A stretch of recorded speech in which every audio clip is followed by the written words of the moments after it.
اعوذ باللہ من الشیطان الرجیم بسم اللہ الرحمن الرحیم۔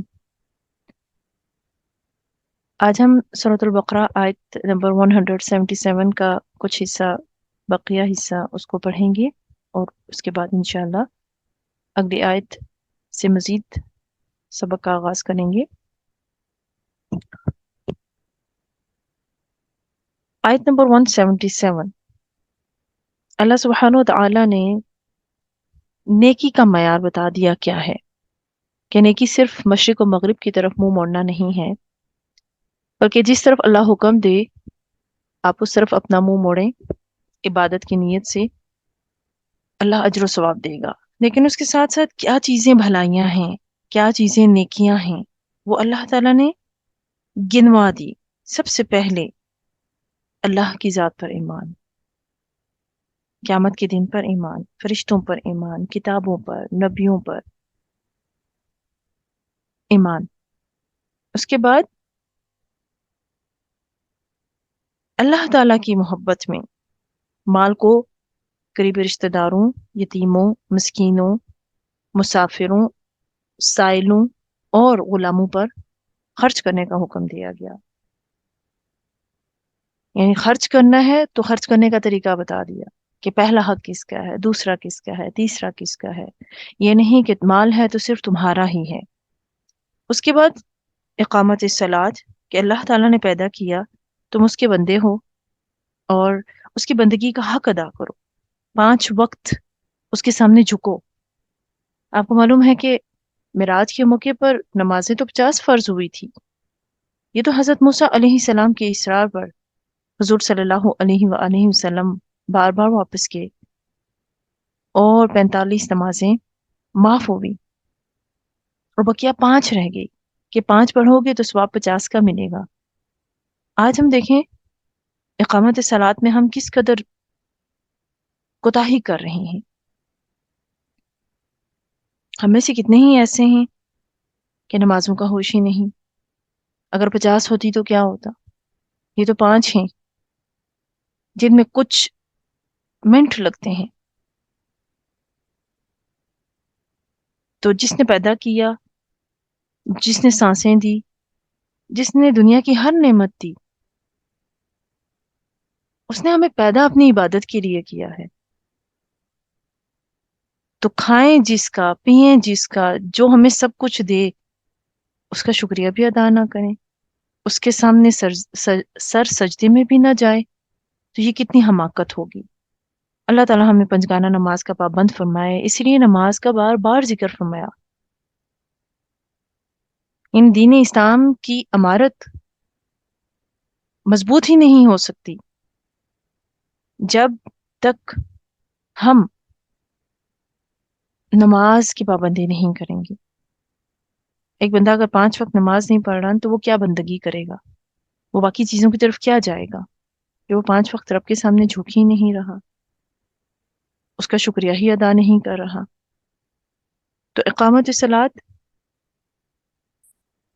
ایک دین کا نہایت اہم جز ہے، بنیادی ارکان میں سے ہے۔ قیامت کے روز سب سے پہلا سوال ہی نماز کے بارے میں ہوگا۔ دین کا ستون، دین کی جو بلڈنگ ہے وہ کمزور ہو جائے گی اگر نماز کی پابندی نہ ہوگی۔ صرف ہمارے ہی مذہب میں یا ہماری شریعت میں ہی نماز کی بات نہیں ہے، اس سے پہلے جتنی امتیں ہیں ان میں بھی نماز فرض کی گئی تھی مختلف اوقات میں۔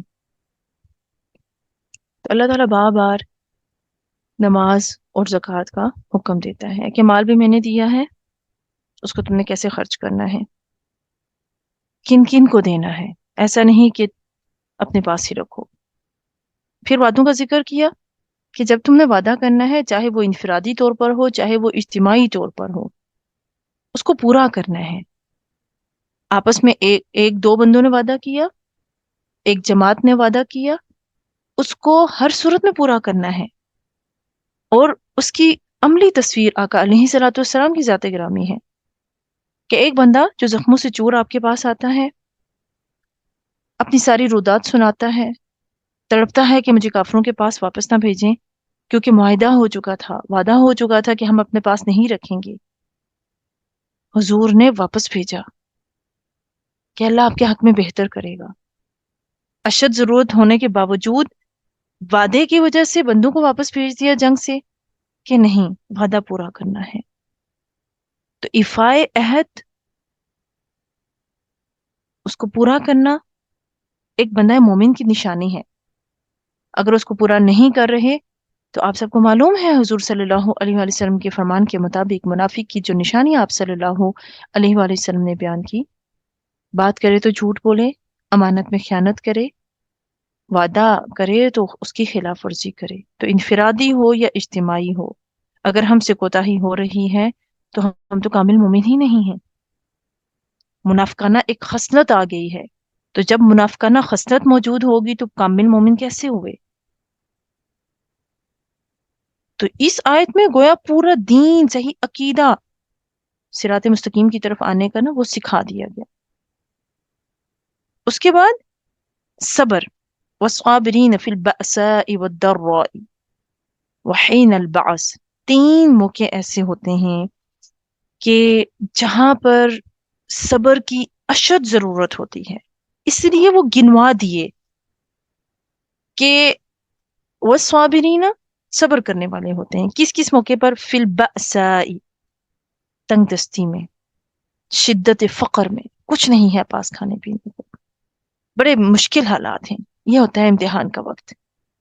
والضراء، نقصان یا بیماری کی حالت میں انسان مایوس ہو جاتا ہے، الٹی سیدھی باتیں بولتا ہے، تو یہ امتحان کا وقت ہوتا ہے. تو اس لیے یہ 3 موقع ہی ایسے ہیں کہ خطرہ ہوتا ہے کہ کہیں ایسا نہ ہو کہ زبان سے کچھ غلط نکل جائے، احکام الہیہ سے ہم کوئی انحراف نہ کر بیٹھیں. تبھی گنوائے کہ وہ صبر کرنے والے ہوتے ہیں. سخت تنگی میں، شدت فقر ہے، نقصان کی صورت میں، کچھ نقصان ہو گیا، بیماری ہوگی، نقصان ہو گیا تو چیخنا چلانا شروع کر دیں. معاذ اللہ کچھ لوگ تو نقصان اگر انہیں پہنچتے ہیں تو وہ چیختے ہیں، چلاتے ہیں کہ اللہ کو معاذ اللہ ہم ہی ملے تھے، ہمارے ساتھ ہی ایسا ہوتا ہے. تو یہ تو مایوسی کی باتیں ہیں، کلمات کفریہ کی طرف انسان کو لے جاتے ہیں. کیا آپ اپنے رب تعالیٰ کے بارے میں ایسی باتیں کرتے ہیں؟ وحین البعث، لڑائی کے وقت اس کی شدت، اس سے مراد ہے جنگ کے دوران. اسی لیے ان 3 حالتوں کا خاص طور پر ذکر کیا. ان میں صبر کرنا یعنی احکامات الہیہ سے سر منہ انحراف نہ کرنا، یعنی نہایت کٹھن ہوتا ہے. اس لیے ان حالتوں میں خاص طور پر اللہ سبحانہ وتعالی نے کیا حکم دیا کہ کیا کرنا ہے؟ صبر کرنا ہے، کچھ بھی ہو جائے، یعنی صبر کا دامن نہ چھوٹنے پائے. تو جن جن میں یہ خوبیاں ہوں گی، اللہ کیا فرما رہا ہے کہ ان سختیوں مصیبتوں کے وقت صبر کی تعلیم دے رہا ہے، تلقین فرما رہا ہے. تو فرمایا اولئک الذین صدقوا، یہی ہیں جو سچے ہیں. ان اوصاف والے لوگ ہی سچے ایمان والے ہیں. ایمان والا کون ہے؟ جن میں مندرجہ بالا اوصاف موجود ہوں. اور اللہ فرماتا ہے وَأُولَئِكَ هُمُ الْمُتَّقُونَ، سبحان اللہ. یہی متقی لوگ بھی ہیں، یعنی ان کا ظاہر و باطن، قول و فعل یکساں ہے. اور یہی متقی لوگوں کی نشانی ہے، کیونکہ وہ اطاعت گزار ہوتے ہیں، نافرمانیوں سے دور رہتے ہیں. تو اللہ تعالیٰ جتنی صفات، جتنی خوبیاں اس آیت میں بیان ہوئی ہیں، اللہ ہم سب کے اندر پیدا فرمائے. اللہ ہمیں بہترین مومنہ بنائے، پرہیزگار بندیاں بنائے، آمین. اگلی آیت میں اللہ سبحانہ وتعالی فرماتے ہیں یا ایھا الذین آمنوا، اے ایمان والو، کتبہ، فرض کر دیا گیا، لکھ دیا گیا، علیکم القصاص، تم پر قصاص، فی القتل، قتل کے معاملے میں، الحر بالحر، آزاد کے بدلے آزاد قتل ہوگا، والعبد بالعبد، غلام کے بدلے غلام قتل ہوگا، والانثى بالانثى، اور عورت کے بدلے عورت قتل کی جائے گی. فمن عفی لہ، بس جو معاف کر دیا جائے، لہو اس کو، من اخیہ اپنے بھائی کی طرف سے، شیء کچھ بھی، فاتباع، بس وہ پیروی کرے، بالمعروف، دستور کے مطابق، واداء، اور ادائیگی کرے، الیہ، اس کی طرف، باحسان، اچھے طریقے سے، ذالکا یہ دیت کی ادائیگی تخفیف ہے من ربکم تمہارے رب کی طرف سے، ورحمہ اور رحمت ہے۔ فمن اعتدى بس جو بھی حد سے بڑھا، جو بھی زیادتی کرے بعد ذالک اس کے بعد، فلاح بس اس کے لیے عذاب ہے علیم دردناک۔ آگے اللہ تعالیٰ فرماتے ہیں وَلَكُمْ اور تمہارے لیے فی القصاص قصاص میں حیات زندگی ہے، یا اولی الالباب اے عقل والو، لعلکم تتقون تاکہ تم سب بچ سکو۔ قصاص کا کیا مطلب ہے؟ جان کے بدلے جان لینا۔ اب اللہ تعالیٰ کیا حکم دے رہا ہے؟ اے مسلمانوں، قصاص کے وقت عدل سے کام لیا کرو، آزاد کے بدلے آزاد، غلام کے بدلے غلام، عورت کے بدلے عورت۔ اس بارے میں حد سے آگے نہ بڑھو جیسا کہ اگلے لوگ حد سے بڑھ گئے۔ اللہ کا حکم عدل انہوں نے بدل دیا۔ اب کیا ہسٹری ہے اس آیت کی، اس کا شان نزول کیا ہے؟ ایسا کیا ہو تھا کہ اللہ سبحانہ تعالیٰ نے بالخصوص آیات کو نازل فرمایا؟ زمانہ جاہلیت میں اس طرح ہوتا تھا، آپ ہم سب پڑھ چکے ہیں، بنو قریظہ اور بنو نذیر یہ دو قبیلے تھے۔ جب ان کی جنگ ہوئی تھی تو اس میں بنو نذیر غالب آ گئے تھے۔ جب بنو نذیر غالب آ گئے تو اس وقت سے یہ دستور ہو گیا کہ جب کوئی نذری کسی قرضی کو قتل کرے تو اس کے بدلے اسے قتل نہیں کیا جاتا تھا، بلکہ 100 وسق کھجور دیت میں دی جاتی تھی۔ اور جب کوئی قرضی کسی نرزی کو مار ڈالیں تو قصاص میں اسے قتل بھی کر دیا جاتا تھا، اور اگر دیت لی جائے تو ڈبل دیت یعنی 200 وسق کھجور سے لی جاتی تھی۔ یہ ایکوالٹی تو نہ ہوئی؟ اللہ سبحانہ و تعالی نے اس جاہلیت کی رسم کو مٹا دیا اور عدل و مساوات کا حکم دیا۔ ایک اور روایت میں جو اس آیت کا شان نزول بیان کیا جاتا ہے کہ عرب کے دو قبیلوں میں جدال و قتال ہوا تھا، اور اسلام کے بعد اس کا بدلہ لینے کی انہوں نے ٹھان لی اور کہا کہ ہمارے غلام کے بدلے ان کا آزاد قتل ہو، عورت کے بدلے مرد قتل ہو۔ تو اللہ سبحانہ وتعالی نے ان کے رد میں آیت نازل فرمائی۔ قرآن کریم میں اللہ تعالیٰ کیا فرماتا ہے؟ النفس بالنفس، یعنی ہر قاتل مقتول کے بدلے میں مار ڈالا جائے گا، خواہ آزاد نے کسی غلام کو قتل کیا ہو یا اس کے برعکس ہو، چاہے مرد نے عورت کو قتل کیا ہو خواہ اس کے برعکس ہو۔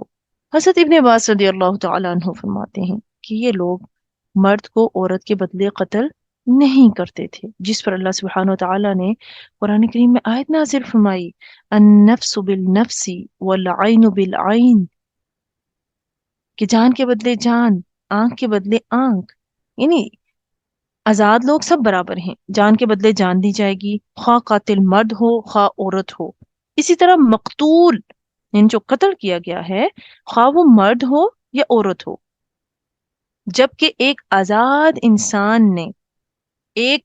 انسان کو مار ڈالا تو اسے بھی مار ڈالا جائے گا۔ اور اسی طرح یہی حکم غلاموں اور لونڈیوں کے لیے بھی جاری کیا گیا۔ اور جو کوئی بھی جان لینے کی قصد سے دوسرے کا قتل کرے گا وہ قصاص میں قتل کیا جائے گا۔ اور یہی حکم قتل کے علاوہ اور زخموں اور دوسرے اعضاء کی بربادی پر بھی ہے، کہ مرد نے قتل کیا ہے تو مرد کے بدلے میں مرد ہی قتل کیا جائے گا، جس نے قتل کیا ہے وہ قتل کیا جائے گا۔ ایسا نہیں ہوا کہ ایک قبیلے میں سے اگر مرد نے کیا ہے تو دوسرے قبیلے کی عورت کو قتل کیا جائے گا، جس نے قتل کیا بدلے میں وہ قتل کیا جائے گا۔ اب ذرا ہم آیت پر غور کرتے ہیں تو آپ دیکھیے اللہ تعالیٰ کیا فرماتے ہیں؟ آزاد کے بدلے آزاد، غلام کے بدلے غلام، عورت کے بدلے عورت، یہ تو قصاص ہے کہ بدلے میں قتل کیا جائے گا۔ اب اس کے بعد اللہ تعالیٰ کیا فرماتے ہیں کہ کسی قاتل کو مقتول کا کوئی وارث کچھ حصہ معاف کر دے، فمن عفی لہ من اخیہ شیء فاتباع بالمعروف، بس جو معاف کر دیا جائے اس کو اپنے بھائی کی طرف سے کچھ بھی تو پیروی کرے دستور کے مطابق۔ یعنی جو بندہ قتل ہوا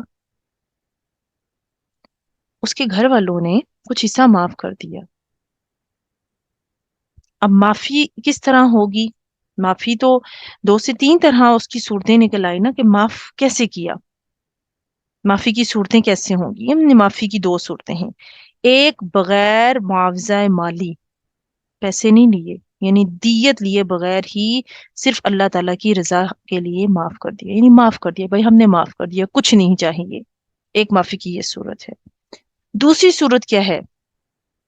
بندے کو قتل کے بدلے میں قتل ہونا تھا، یعنی قصاص کے بجائے انہوں نے کس چیز کو قبول کیا؟ دیت کو قبول کر لیا. اب اگر دوسری صورت اختیار ہوگی، دیکھیں، وہ الیہ بِإِحْسَان، وہ ادائیگی کرے اس کے ساتھ، احسان کے ساتھ، یعنی معاف کر دیا، کچھ نہیں لینا، یہ تو اس کی قسمت. نمبر 2،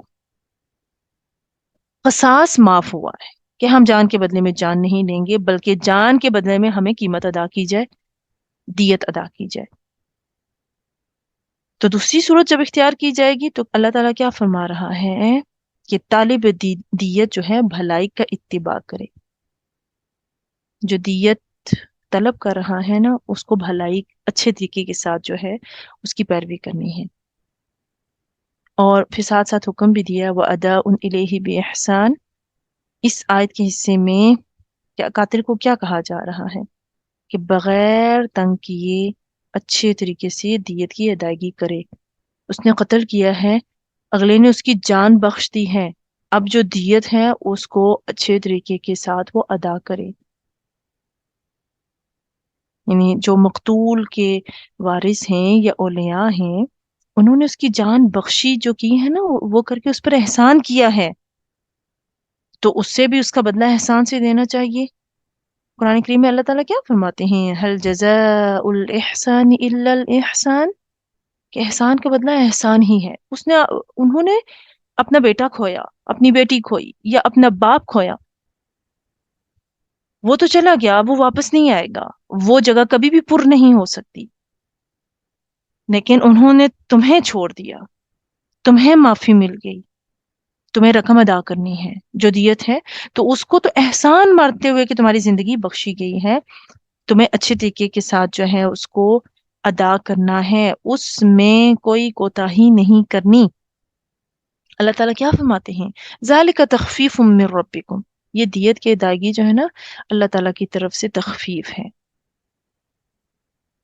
اور اس کی طرف سے کیا ہے؟ وہ رحمہ اور رحمت ہے.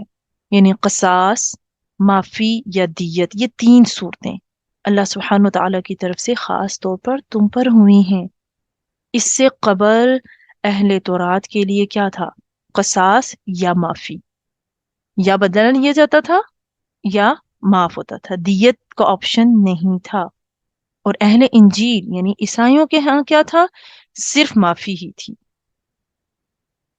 قصاص تھا، نہ ہی دیت تھی. تو اب یہ اللہ تعالیٰ نے ہمیں تینوں چیزیں دے دی، تو یہ اللہ نے کتنا بڑا ہم گناہگاروں پر تخفیف فرمائی، اپنی رحمت فرمائی. پھر اللہ تعالیٰ فرماتے ہیں فَمَنْ اعْتَدَى بَعْدَ ذَلِكَ، بس جو بھی زیادتی کرے بعد ذالک، اس کے بعد، فَلَهُ عَذَابٌ علیم، تو اس پر کیا ہے؟ دردناک عذاب ہے. یعنی قبول دیت یا اخذ دیت کے بعد، دیت قبول کر لی اگلے بندے نے، دیت مانگ لی، یا دیت دینے کے بعد اس کو قتل بھی کر دیا بدلے میں، تو یہ سرکشی اور زیادتی ہے جس کی سزا اسے دنیا اور آخرت میں بھگتنی ہوگی. کیونکہ ایسا کام کرنے سے اب وہ خود ظالم بن گیا ہے. یعنی کیا ہوا؟ انہوں نے کہا ہمیں دیت چاہیے، جو مقتول کے ورثاء ہیں انہوں نے دیت لے لی، اور اس کے بعد جس نے قتل کیا تھا اس کو قتل بھی کر ڈالا. تو یہ تو بہت بڑا انہوں نے ظلم کر دیا، اس لیے ظالم کی سزا کا وہ مستحق ہو گیا. اللہ تعالیٰ فرماتے ہیں اس کے لیے تو بڑا دردناک عذاب ہے. ایک اور چیز اللہ تعالیٰ کیا فرماتے ہیں آیت نمبر 179 میں، وَلَكُمْ فِي الْقِصَاصِ حَيَاةٌ يَا أُولِي الْأَلْبَابِ لَعَلَّكُمْ تَتَّقُونَ، تمہارے لیے قصاص میں زندگی ہے اے عقل والو، تاکہ تم سب بچ جاؤ. یعنی جب قاتل کو یہ خوف ہوگا کہ میں بھی قصاص میں قتل کر دیا جاؤں گا، تو پھر اسے کسی کو قتل کرنے کی جرت نہیں ہوگی. اور جس معاشرے میں یہ قانون قصاص نافذ ہو جاتا ہے، وہاں یہ خوف معاشرے کو قتل اور خون ریزی سے محفوظ رکھتا ہے، وہاں کا معاشرہ پھر نہایت امن و سکون میں رہتا ہے۔ بظاہر دیکھنے میں یہ لگتا ہے کہ دو جانیں جا رہی ہیں، لیکن وہ دو جانیں عدل کو قائم کرنے کے لیے جا رہی ہیں۔ اگر قصاص میں ایک نے قتل کیا، بدلے میں دوسرا قتل کر دیا، اور اس کی اگر بہترین صورت یا اس کا مشاہدہ اگر آج ہمیں کرنا ہو تو سعودی معاشرے میں ہم دیکھ سکتے ہیں، سعودی عربیہ میں ابھی کچھ عرصے پہلے ہم نے ایک ویڈیو وائرل ہوتی ہوئی دیکھی تھی ایک عرب کنٹری میں سے، کہ جوش میں آ کے نوجوان نے کسی دوسرے کو قتل کر ڈالا، پورا قبیلہ اس نے باقاعدہ معافی مانگی جو ہم سب نے دیکھی، لیکن جب وہ رسا نے معاف نہیں کیا، نہ انہوں نے دیت کو قبول کیا، انہوں نے قصاص ہی بدلے میں، یعنی جان کے بدلے جان۔ تو دیکھ لیں، کسی کے پاس مال ہے، دولت ہے، انبار لگا دینے تھے انہوں نے، لیکن اگلے نہیں مانے۔ تو یہ ایک بہت بڑا لیسن تھا۔ ایسا نہیں کہ انہوں نے ظلم کیا، انہوں نے اللہ تعالیٰ نے جو اختیار دیا ان میں سے ایک کو چوز کیا۔ معاف کرنے والے کے لیے تو بہت اجر ہے، لیکن جان کے بدلے جان اب انہوں نے عدل کیا ہے۔ تو یہ وہ چیز ہے جس نے پوری دنیا پہ یہ اثر ڈال دیا ہے کہ اگر ہم نے عدل کیا تو ہماری بھی بدلے میں جان جا سکتی ہے۔ تو اللہ فرماتا ہے بظاہر تمہیں دیکھنے میں ایسا لگتا ہے، اللہ کے فیصلے حکمت سے پر ہوتے ہیں، تمہارے لیے قصاص میں زندگی ہے۔ ایک بندے نے قتل کیا، اب وہ ڈرے گا، جب اس کو اس کے بدلے میں قتل کیا جائے گا تو باقی سب عبرت حاصل کریں گے۔ تو اللہ فرماتا ہے اس میں تمہارے لیے زندگی ہے، یا اولی الالباب، اے عقل والو، لعلکم تتقون، تاکہ تم لوگ سب بچ جاؤ۔ بندہ قتل نہیں کرے گا کہ میں بدلے میں قتل کر دیا جاؤں گا۔ تو اللہ تعالیٰ نے بڑے فصاحت و بلاغت کے ساتھ اس مضمون کو بیان کیا ہے، فرمایا یہ سب تمہارے بچاؤ کا سبب ہے۔ ایک تو بندہ اللہ کی نافرمانی سے محفوظ رہے گا، دوسرا کوئی کسی دوسرے کو قتل نہیں کرے گا، جب کوئی قتل نہیں کرے گا تو بدلے میں وہ بھی قتل نہیں کیا جائے گا، تو زمین پر امن و سکون ہوگا۔ لعلکم تتقون، تو تقوا اللہ کا، تاکہ تم لوگ بچ جاؤ، پرہیزگار بن جاؤ۔ تو تقوی بیسیکلی کل نیکیوں کے کرنے اور ساری برائیوں کو چھوڑنے کا نام ہے۔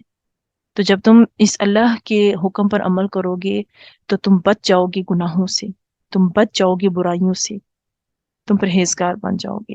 اللہ سبحانہ وتعالی ہمیں صحیح معنوں میں قرآن کریم کی آیات پر عمل کرنے کی توفیق عطا فرمائے، اور ہماری غلطیوں اور کوتاہیوں کو اپنے فضل و کرم سے معاف فرمائے۔ وآخر الدعوانا ان الحمد للہ رب العالمین۔